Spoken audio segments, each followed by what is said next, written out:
আজকে আমরা United Forum of All Adivasi organisations of West বেঙ্গলের পক্ষ থেকে আজকে প্রেস মিট করছি এই উদ্দেশ্যে যে আপনারা জানেন গত 8ই জুন পুরো পশ্চিমবাংলা ব্যাপী একটা বন্ধ রাখা হয়েছিল ইউনাইটেড ফোরামের পক্ষ থেকে। তো সেই বন্ধে আমরা যে প্রতিক্রিয়া, আমরা আপামর জনসাধারণকে ধন্যবাদ জানাচ্ছি আমাদের সহমর্মী হওয়ার জন্য। এবং ইউনাইটেড ফোরামের প্রথমত 24টা গণসংগঠন নিয়ে তৈরি হয়েছিল, পরবর্তী ক্ষেত্রে 36টা গণসংগঠন এতে সংযুক্ত হয়েছিল। প্রত্যেকটা গণসংগঠনের, প্রত্যেকটা আদিবাসী অর্গানাইজেশনের কর্মকর্তা, নেতৃত্ব, কর্মী, এলাকার সংগঠক প্রত্যেককে আমরা সেন্ট্রাল কমিটির পক্ষ থেকে ধন্যবাদ জানাচ্ছি, অভিনন্দন জানাচ্ছি। এবং আগামী দিনে আদিবাসী আন্দোলনে আবারও ইউনাইটেড ফোরামের হাতটাকে প্রত্যেকে শক্ত করবেন এই আশা রাখছি। এবং আজকে প্রেস মিটের মাধ্যমে আমরা এও বলছি যে এত বড় একটা বন্ধ, সারা পশ্চিমবাংলা জুড়ে একটা বন্ধ হয়েছে, কিছু বিচ্ছিন্নভাবে কিছু অবাঞ্ছিত ঘটনা ঘটেছে। সেই অবাঞ্ছিত ঘটনার জন্য আমরা দুঃখ প্রকাশ করছি এবং আমরা এও দায় নিচ্ছি যে ওই এলাকার আমাদের যারা নেতৃত্ব তারা বিষয়গুলো, ওই অবাঞ্ছিত বিষয়গুলোর প্রতি নজর দেবেন এবং আগামী দিনের কর্মসূচিতে, আগামী দিনের আন্দোলনে যাতে এরকম অবাঞ্ছিত ঘটনা না হয় তার দিকে নজর দেবেন। আপনারা যে 35টা সংগঠন নিয়ে, আদিবাসী সংগঠন নিয়ে যে United Forum of Adivasi All organisation গঠন করেছেন, আপনারা কি ভোটে, এই পঞ্চায়েত ভোটে আপনারা প্রার্থী দেবেন? না, এখনও ইউনাইটেড ফোরামের পক্ষ থেকে আমরা কোনো রকম পঞ্চায়েতে কন্টেস্ট করা বা ইলেকশনে কন্টেস্ট করার মতো আলাপ আলোচনা আমাদের আসেনি। তবে আগামী বৈঠকে, আমাদের পর্যালোচনার যে বৈঠক আছে, সেখানে আমরা আলাপ আলোচনা করতেই পারি। কোনো দলকে সমর্থন? না, এই মুহূর্তে আমরা দেখুন, আমরা একটা বিশেষ বিষয়কে সামনে রেখে ইউনাইটেড ফোরাম বন্ধ রেখেছে এবং আন্দোলনের, আদিবাসী আন্দোলনের এই মুহূর্তে কেন্দ্রবিন্দু ওই বিষয়টাকে সামনে রেখে যে আদিবাসীদের চক্রান্ত করে সিআরআই রিপোর্ট পরিবর্তনের মাধ্যমে আদিবাসীকরণের যে ষড়যন্ত্র, এই ষড়যন্ত্রের বিরুদ্ধেই আজকে আদিবাসী আন্দোলন এবং এটাই আমাদের মূল কেন্দ্রবিন্দু। এবং এতে আমরা সরকারের অবস্থান জানতে চাইছি, সরকার নিজের অবস্থান স্পষ্ট করুক। আজকে তো 8ই জুন একটা বন্ধ হয়েছে, আগামী দিনে এতেও যদি সরকার নিজের অবস্থান স্পষ্ট না করে তাহলে আগামী দিনে আরও শুধু পশ্চিমবাংলা না, আদিবাসী অধ্যুষিত প্রত্যেকটা রাজ্যতেই আমরা এই আন্দোলন ছড়িয়ে দেব এবং দুর্বার আন্দোলন গড়ে উঠবে। কর্মীদের কি কিছু ঘোষণা হয়েছে যে একটি জাতি থেকে যারা প্রার্থী হবেন তাদেরকে ভোট না দেওয়ার জন্য? এই বিষয়টা কীভাবে দেখছেন? দেখুন, আদিবাসী কর্মী সমাজ বলুন, কর্মী সমাজ বলুন বা কর্মী জাতি বলুন, তাদের প্রতি তো আমাদের কোনো বিষোদাগার নেই। প্রত্যেকটা জাতিকেই আমরা সম্মান করি, এখনও করি, পারস্পরিক সহাবস্থান বজায় আছে। ওনারা সংগঠনগতভাবে ওনারা যে বার্তা দিচ্ছেন যে একটা বিশেষ জনগোষ্ঠীর প্রার্থীকে ওনারা সমর্থন করবেন না, কোট আনকোট যাই বোঝায় ওনারা সমর্থন করবেন না।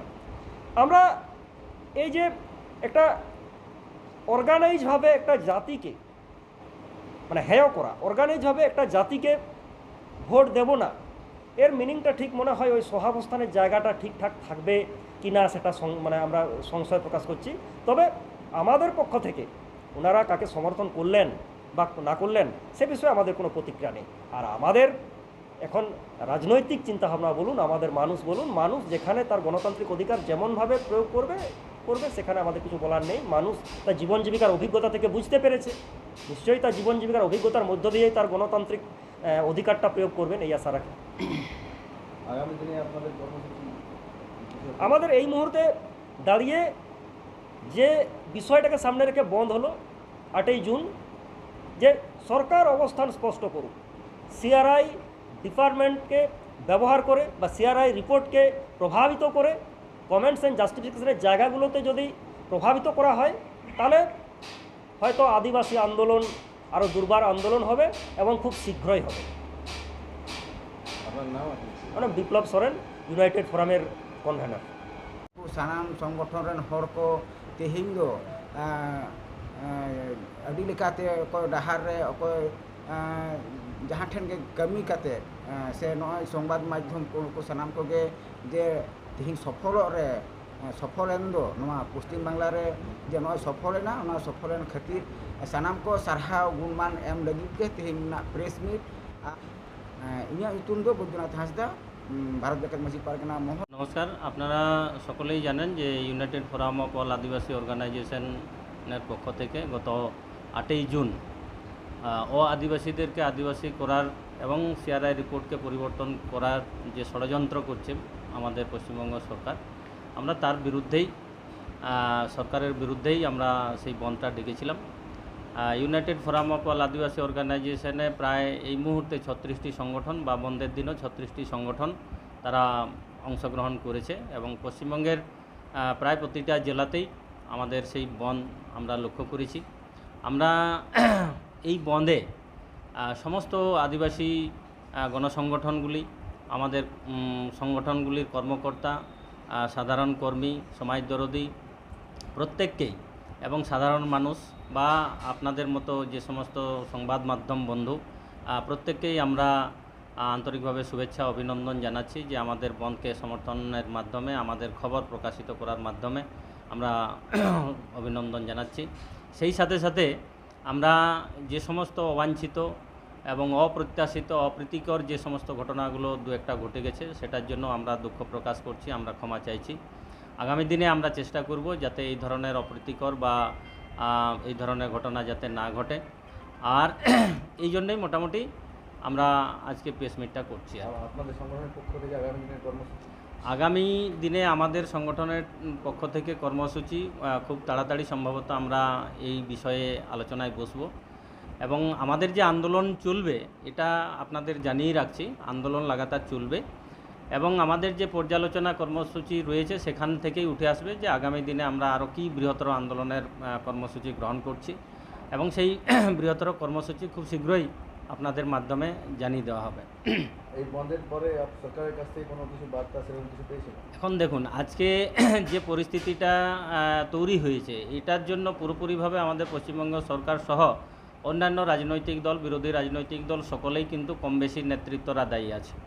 সেই কারণেই আগামী দিনেও যে ধরনের আন্দোলন পরিলক্ষিত হবে বা ইউনাইটেড ফোরাম অফ অল আদিবাসী অর্গানাইজেশনের পক্ষ থেকে নেওয়া হবে এবং তার পরিপ্রেক্ষিতে যদি কোনো অপ্রীতিকর ঘটনা, অপ্রত্যাশিত যদি ঘটনা ঘটে থাকে তাহলে সেই জন্য সম্পূর্ণভাবে আমাদের পশ্চিমবঙ্গ সরকার সহ অন্য সমস্ত রাজনৈতিক দলগুলো তার দায়ে থাকবে তাদের।